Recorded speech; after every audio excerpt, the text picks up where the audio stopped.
When you have a great point guard, do you have a chance, no matter the stage, no matter the level? Well, I've read a lot of your stuff about our quarterback situation over the years. I think we're up to about 47 of them. I think, I'm hoping what the Browns decide to do is go all in on Sanders. He's our guy. Let's understand that he's got to know the reads. He's got to make the progressions from game to game. And to me, you got to empower those point guards. You got to empower those quarterbacks. Those guys are kind of a big part of your success. So, I think the more confidence you give players nowadays in this transfer portal, in this rev share / NIL world we're living in, you're going to have a different team from year to year. If you can retain 5 to 7 guys, you're really doing something. Your kids really want to play for you. So I think you got to have some stability at that position. So you ride the wave, right? You win, you lose, shots go in. So-and-so is a pain in the ass some days and the hero the next days. How do you measure, Jerrod? Obviously, you guys have won these games in a row. You're hot. You're hopefully headed for the tournament. But how do you really measure growth of a team, of a program, of yourself, taking yourself outside of just the wins and loss record and just the weekly and daily emotional roller coaster? Yeah, I think the connectivity of your group. I think the biggest thing that we have going here is we have great parents. Nobody really talks about the people behind the scenes.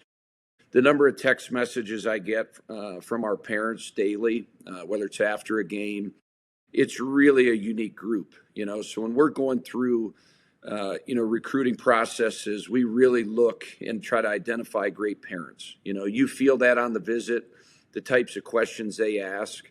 And then I think you see the growth, right, in the players and in the team. You look at the daily interactions throughout of a game. There's a lot of times in a game that, coach can't bail the players out. So your players have to be really connected. Last night we had a lull. I think they went on a 7 or 8-0 run. We decided not to call a timeout. Fans are probably looking at the coach saying, why aren't we calling a timeout? I think sometimes your players have to figure those things out. And I really trust this group. And you see that daily with, their behaviors. Back at the D2 level, you pressed a lot. Even early at Youngstown, you did. You've kind of changed there.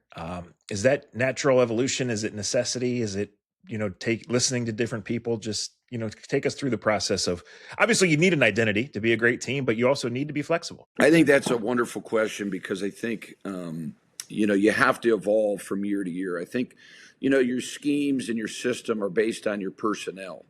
We have a tremendous personnel to press.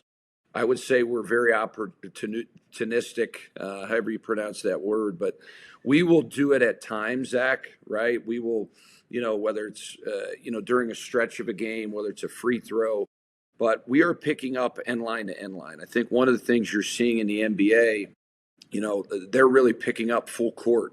So now as the shot clock unwinds, you're putting pressure on teams to execute maybe at the 17, 16 minute, seconds in the shot clock. So we have pressed, not as much. I think, sometimes the way the game's called, that can prevent you from pressing.